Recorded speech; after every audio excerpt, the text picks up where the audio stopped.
Hello everybody, Agent Joker PODCASTU here, bringing you episode 37 of Kamen Episiode.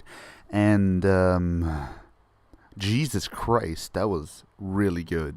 Like, really, really good.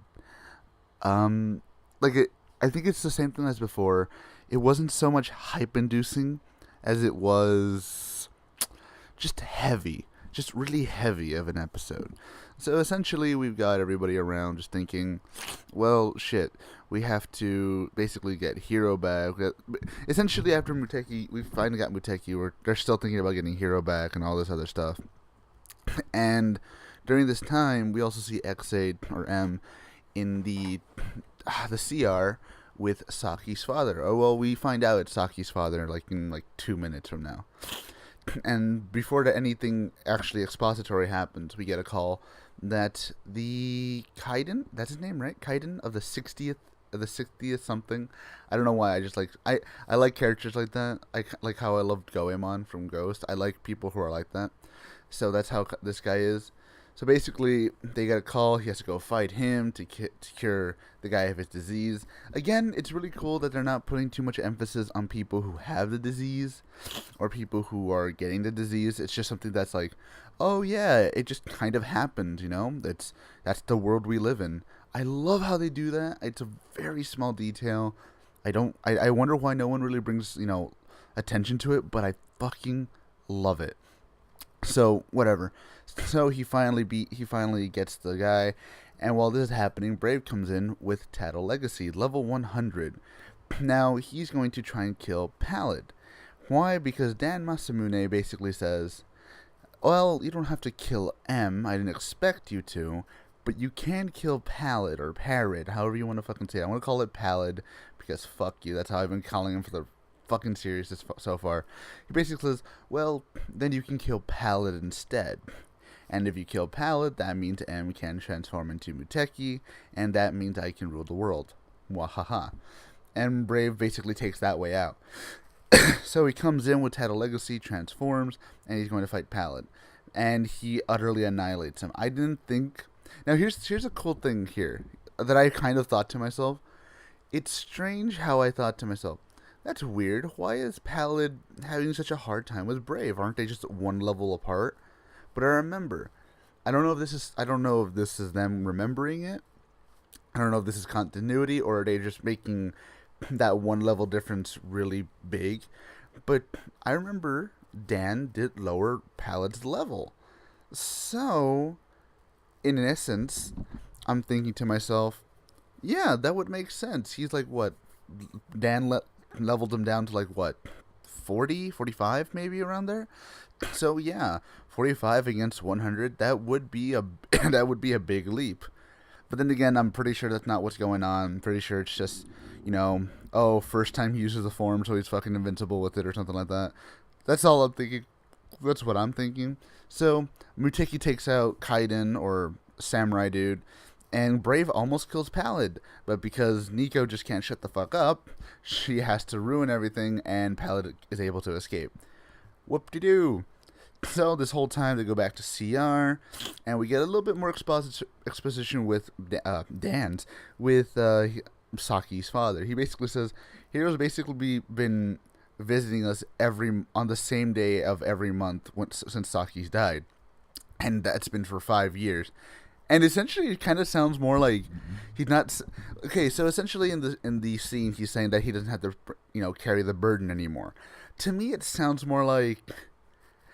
It's going to sound really mean, but to me, it sounds more like the guy's just saying, can you please tell him to stop? It's getting annoying. For 5 years. I don't know why. That just made me laugh. So, yeah, he leaves. That's all we get from Saki's father. And from here, we also get... Poppy and Lasers, or Kujo's first fucking appearance in the entire show. Kiria. I keep wanting to call him Kujo because I like that name better. But whatever. They come in, they say, well, we're going to definitely need what's it called? The Master Kamen Rider Chronicle Gashat to, unencrypt all of the people's data and we can bring them back. So essentially then they go ask Dan, who doesn't do anything in this show at all except for saying... exactly what they said. Yeah, you need the Master Gashat. That's literally his entire point. So, but I will say, it was I love this guy. I don't know. I've heard things that the director did tell uh, Kuroto's actor to actually ham it up. This guy just hams it up completely, and I fucking love it. Like for no other reason other than he can. He just jumps in the middle of the scene because he can. I don't know why. I love this guy. He's great. 10 out of 10. So we finally get to Endgame and this entire episode, Taiga's been kind of like mulling himself over, thinking, well, maybe it's not Hiro who's stuck in the past. Maybe it's me. And from there, he finally decides to go fight Graphite. Well, luckily enough, Graphite and Pallid do come along. Why? Because they see Hiro just sitting there, reminiscing over his old girlfriend, because she's dead, or something. Whatever. So, they get into a big scuffle, and, why did I stutter there? And Snipe soon joins in with level 50. Now, of course, him fighting level 50 and Graphite being level 100, not going to be the best idea, but whatever. So they're in this big old scuffle, big old thing all around. All this time, we also see Kronos fighting Poppy, Laser, and Muteki. And this entire time, it's just a big old scuffle. I will say I do like the fact that we definitely see the gap in power between Muteki and Poppy with Laser. Because Poppy and Laser can barely do shit, but Muteki's actually really holding his own. I love how they just do that subtly, that you can definitely see the big gap in power there.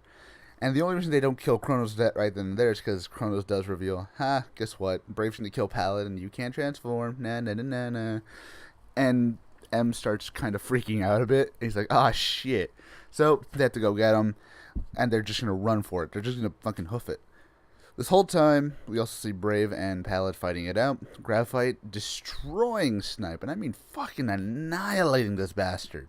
I will say, though, I don't think I've ever said this before, but I do like the fact that Graphite does name all of his final attacks. I mean, I get that he's an RPG character, so it makes more sense like that, but I don't know why. I just love the fact that he does that. To me, it's cool. So, we also see after that Snipe doesn't want to stop fighting. He still keeps fighting even after he's been deformed, like retransformed. That is there a better way to say that? Like after they get knocked out of their transformation, like because you can't say deformed. That just sounds weird. And retransformed just it's a mouthful. I don't know. Is there a different way to say that? I don't know. Whatever. So we see that he gets kicked out of his form, and he starts just being trying to beat the shit out of Graphite. This whole time, he's basically telling Brave, look, I'm going to kill Graphite so you can be with your girlfriend and you can make a good future with them. Don't worry about me, blah, blah, blah. And this entire time, Graphite's just being the utter fuck out of him. Like, even out of his suit, he's being the other shit out of him.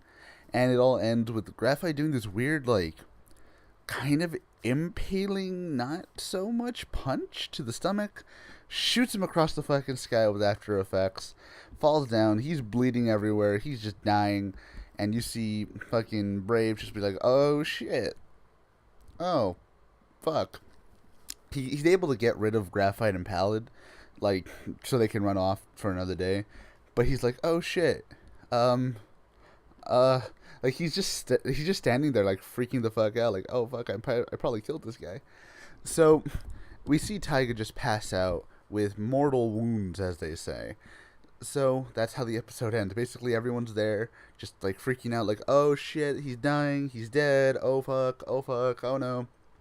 So, preview time. Surprise, Taiga is not dead, he is just mortally wounded, and we need Brave to, operate on Taiga. Now, the preview itself is very weird, because they make it seem two ways. They make it seem like Brave should come back, but they also make it seem like Brave's not coming back, and they do it in a way where it's intertwined, where it's one scene Brave is good again, one scene Brave is not, one scene Brave is good, one scene Brave is not, and it just keeps going like that. I really, really like that. I don't know why. I really like how they do that. It's just, to me, it's interesting. But whatever. So we basically see that Nico doesn't trust Brave. He thinks she's gonna kill Taiga, and all this other shit, and it's just great. The way they set up the preview is great. I'm hyped for next week. And overall, this was a really good episode. I can't wait for the next one. So, yeah. with that being said, I'm Adrian with the PODCASTU. If you like what you saw, heard, and experienced on the channel, please like, comment, subscribe. I will see you all next week. Bye-bye.